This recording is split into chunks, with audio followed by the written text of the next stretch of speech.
आपका हार्दिक स्वागत है। देवनागरी लिपि पर यह दूसरा वीडियो है। पंजाब यूनिवर्सिटी के सभी स्टूडेंट्स को ये नोट्स मिल सके, इसकी आप सब भरपूर कोशिश कीजिएगा। चलिए प्रारंभ करते हैं। भाषा किसे कहते हैं?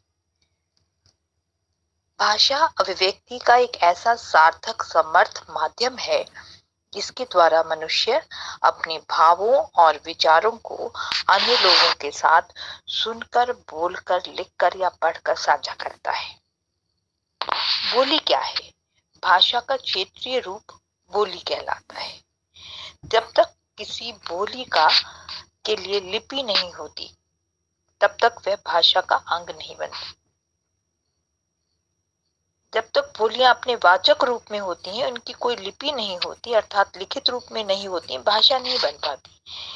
उदाहरण के तौर पे जारावस के आदिवासी जो अंडमान निकोबार में सुनामी के दिनों में देखे गए थे, हजारों साल से रहते हैं, पर उनकी बोली की कोई लिपि नहीं है, कोई भाषा नहीं है, तो वो बोली है।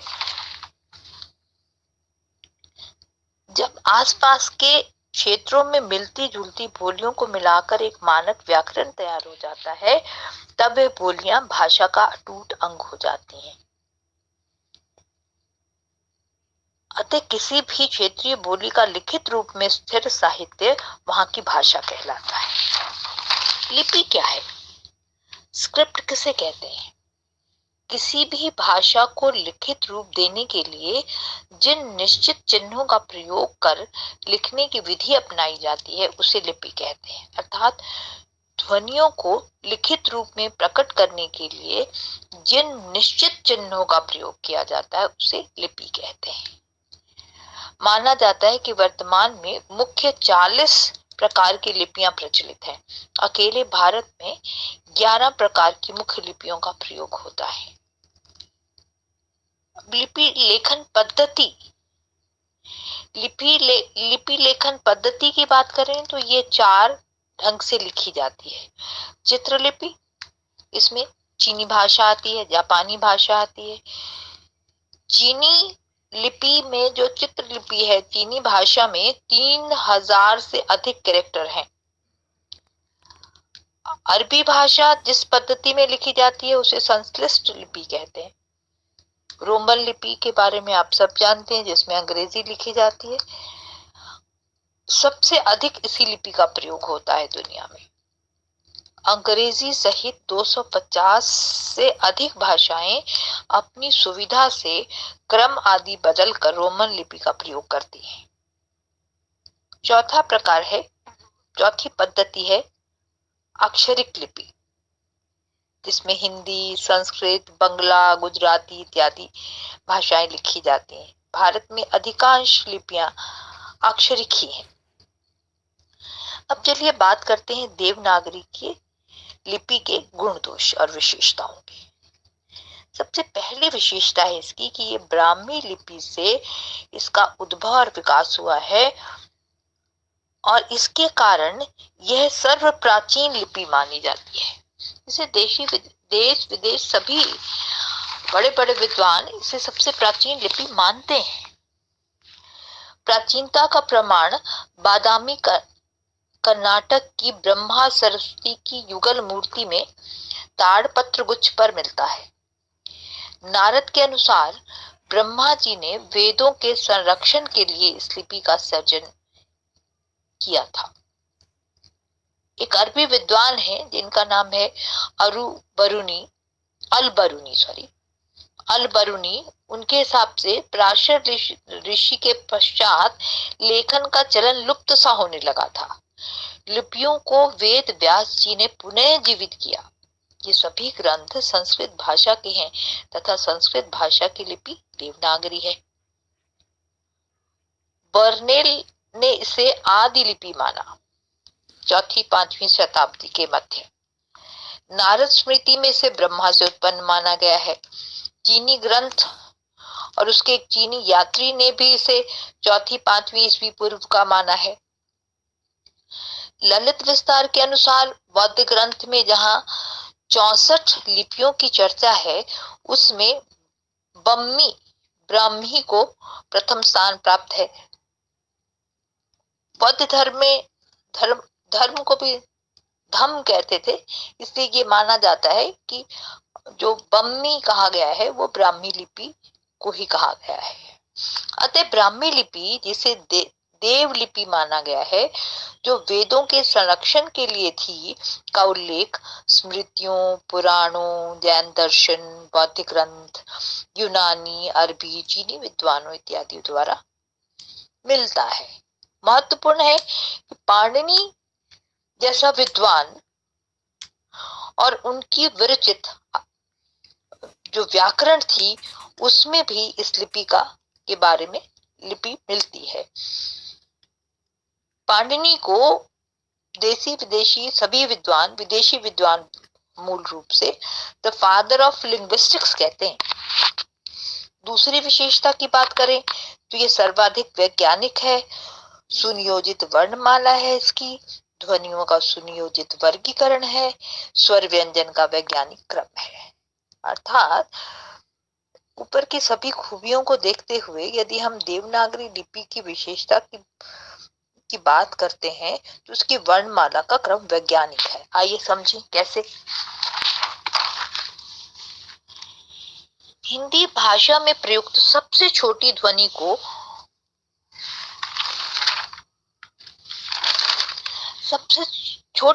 को वर्ण या अक्षर कहते हैं। वर्णों के समुदाय समूह को वर्णमाला कहते हैं। इसके कुल जो अक्षर हैं, वर्ण हैं, वो 52 थे, पर अब प्रचलन में 46 से 48 की संख्या रह गई है। उच्चारण और प्रयोग की दृष्टि से इसके दो भेद हैं, स्वर और व्यंजन। स्वर जिनका उच्चारण स्वतंत्र रूप से होता है, और व्यंजन ये मूल रूप से हल ध्वनियां हैं, इनका उच्चारण स्वरों की सहायता से होता है। यह विशेष मैं बताना चाहूंगी कि यह सब पढ़ना आपके लिए और भी जरूरी इसलिए हो जा रहा है कि छंद पढ़ने में सुविधा हो जाएगी, और यदि देवनागरी लिपि पर निबंध आ जाता है तो भी आपके पास पर्याप्त सामग्री होगी कि आप इस पर निबंध लिख सकें।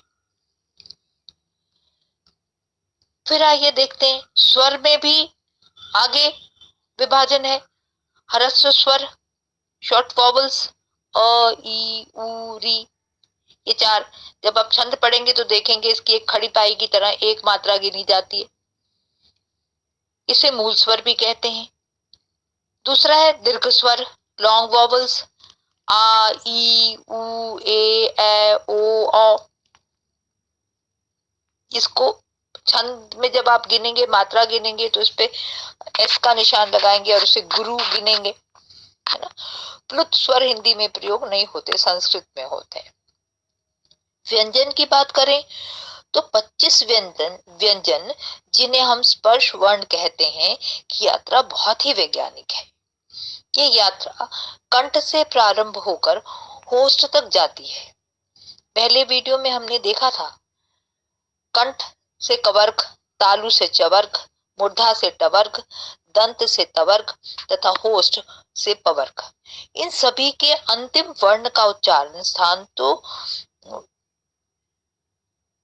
जो है स्थान वही रहता है, पर ध्वनि नासिका से आती है। जैसे क, ख, ग, घ, ङ, गंगा, ठीक है। इसी तरीके से च जहां से कहां से उच्चारण हो रहा है, तालु से, तो च का उच्चारण तालु से ही हो रहा है और अंतिम का भी तालु से होगा, पर ध्वनि आएगी नासिका से।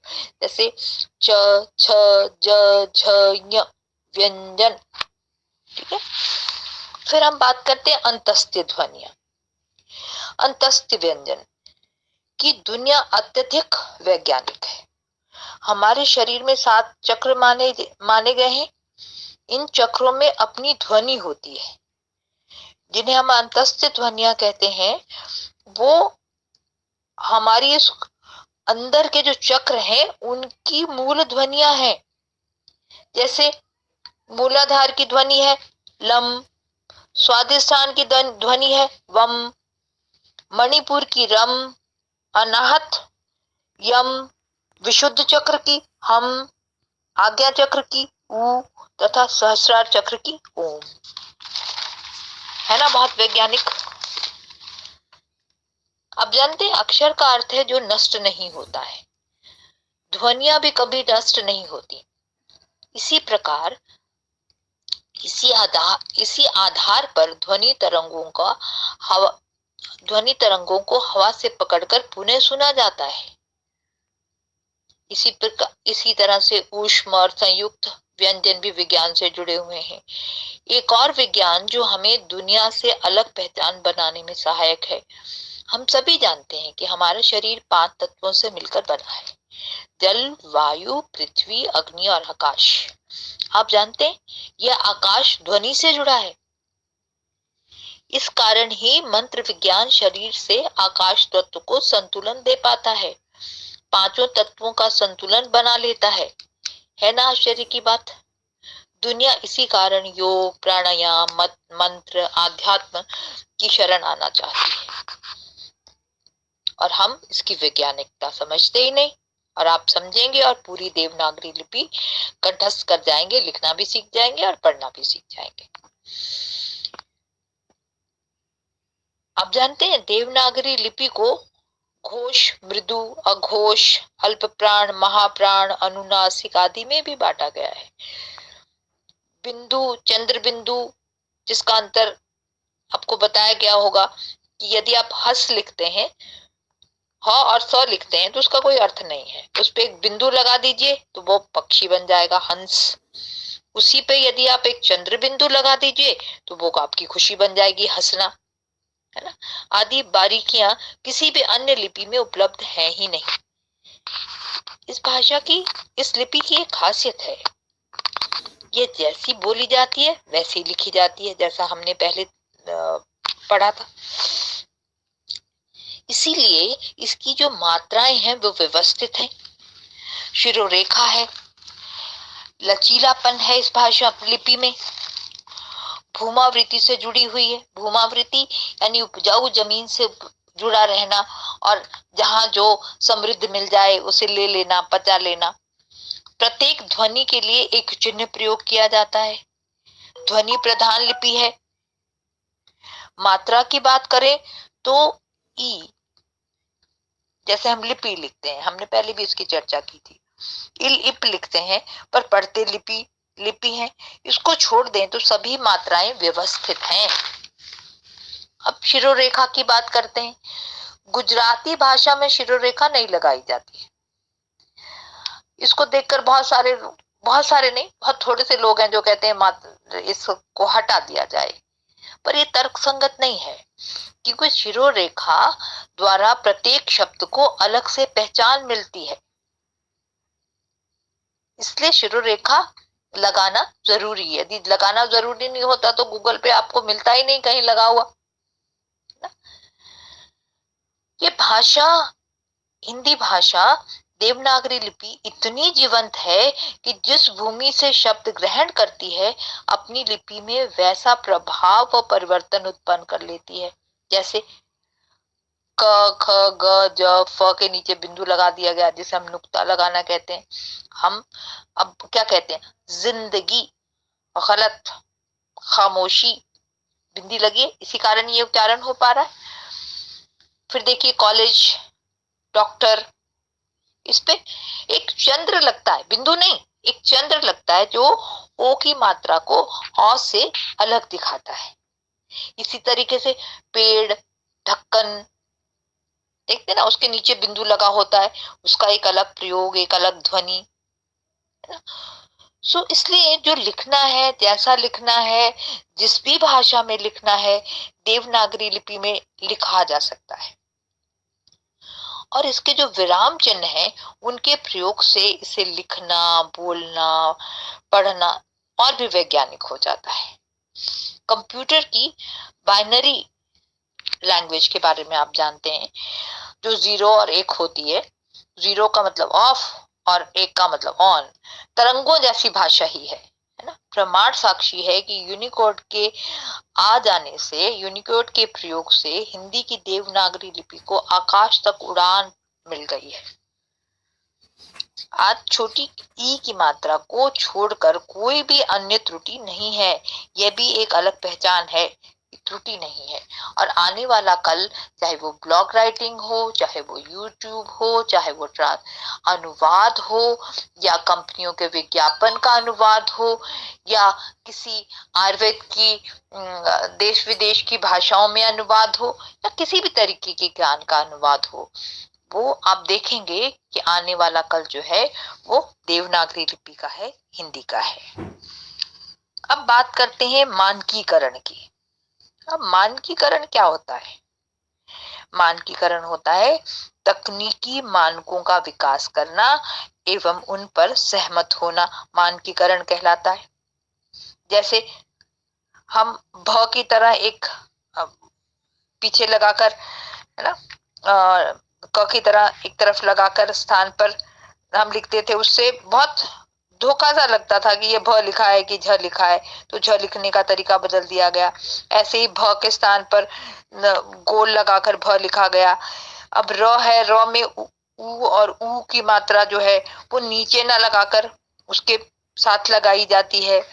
अनुस्वार और पंचम वर्ण में विकल्प देखा जाए तो बिंदु लगाने की छूट मिल गई है, हो गया है। ऐसे ही न और ए मिला के नए लिखने की छूट है, ना कि न और ए य पे ए की मात्रा है? तो आप दोनों लिख सकते हैं, दोनों सही होंगे। इतना ही नहीं, जो विदेशी शब्द हैं उनको लिखते हुए उसके उच्चारण का, जो उनका मूल उच्चारण है, उसका विशेष ध्यान रखा जाता है और उससे ध्यान में रखते हुए ज्यों का त्यों लिख दिया जाता है। हम देवनागरी लिपि के विकास की बात करें तो हम पाते हैं कि ब्राह्मी लिपि की दो शाखाएं हुई, दक्षिण शैली और उत्तर शैली। उत्तरी शैली से आगे गुप्त लिपि बनी चौथी 5वीं सदी में। इससे आगे आई सिद्ध मातृका या कुटिल लिपि। दोनों एक ही हैं, नाम अलग है पर दोनों एक ही हैं। अब इससे आगे विकसित हुई दो लिपियां, देवनागरी हमीशती में और शारदा लिपि। शारदा लिपि आज भी कश्मीर में लिखी जाती है। नागरी लिपि का प्रथम प्रयोग गुजरात के राजा जय भट्ट के शिलालेखों में मिलता है। और बौद्ध धर्म में तो आप देखते ही हैं कि हर जगह शिलालेखों पर और खंभों पर, ताम्रपत्रों पर आपको लिखा मिल जाएगा। नागरी लिपि संबंधी अनेक मत मिलते हैं। नगरों में प्रचलित होने से इसे नागरी नाम मिला। दूसरा मत है कि गुप्त लिपि से विकसित हुई और गुप्त शासक चंद्रगुप्त को देव कहते थे और पाटलिपुत्र को नगर, इसलिए इसका नाम देवनागरी बन गया। गुजरात के नागर ब्राह्मणों और नागर कला शैली से जुड़ी होने के कारण इसका नाम नागरी बना। कुछ लोग कहते हैं कि काशी देवभूमि है, उससे संबंध होने के कारण इसे देवनागरी नाम मिला। मत जो भी हो, जो भी रहा हो, देवनागरी लिपि अभाव नहीं, प्रभाव की लिपि है। किसकी लिपि है? प्रभाव की लिपि। सही संप्रेषण की संभावनाओं से भरी लिपि है। कह सकते हैं हिंदी भाषा रूपी आत्मा का अद्भुत शरीर है देवनागरी लिपि।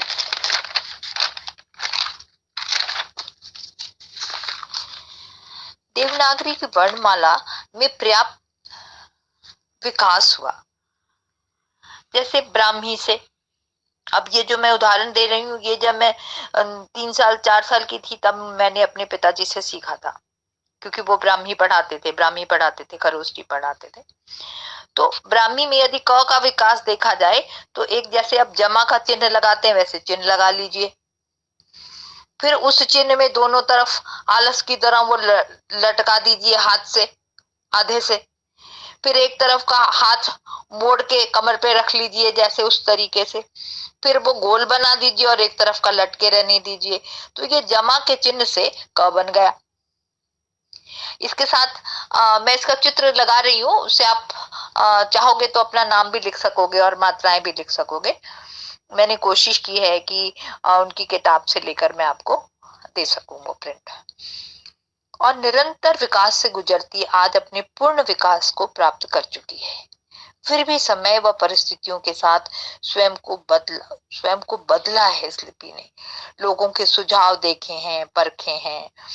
इसमें नाम आता है डॉक्टर गौरी शंकर हीराचंद ओझा का, डॉक्टर धीरेन्द्र वर्मा का, आई.एम. शास्त्री, डॉक्टर भोलानाथ तिवारी, गुणाकर मुले, डॉक्टर सुनीति कुमार चटर्जी, श्रीनिवास, नागरी लिपि सुधार समिति 1935 में जो बनी थी, उत्तर प्रदेश नागरी लिपि सुधार समिति 1947 वाली, फिर लिपि सुधार परिषद 1953 में बनी, इत्यादि ने समय समय पर विशेष मेहनत की है और प्रचार प्रसार किया है इस लिपि का। मानकीकरण की बात करें तो 1904 ईस्वी में समाचार पत्र छपता था एक केसरी। उसके टंकन में बड़ी मुश्किल होती थी, तो उसके लिए तिलक फॉन्ट का निर्माण किया गया, जिसमें 190 की संख्या थी। जिसकी उससे पहले इसकी संख्या जो थी वो 1926 थी। फिर महात्मा गांधी जी एक पत्र निकालते थे, हरिजन सेवक। उसमें ये कहा गया कि अ की 12 खड़ी का प्रयोग किया जाए। अ की 12 खड़ी का मतलब जो भी व्यंजन लिखा जाए उसके साथ अ पे मात्रा लगाई जाए और अ के साथ लिखा जाए, जो ये मान्य नहीं हुआ, चला नहीं है। फिर डॉक्टर श्याम सुंदर दास ने पंचम अक्षर जो थे, आखिरी जो होते अंग वाले, उनकी जगह पर अनुस्वार के प्रयोग की बात कही, जो आज भी प्रयोग हो रहा है और आज प्रचलन में है। इस तरह हम देखते हैं कि अनेक भाषाओं के ज्ञाता विनोबा भावे केवल भूमि दान के लिए नहीं इनका नाम लिया जाता।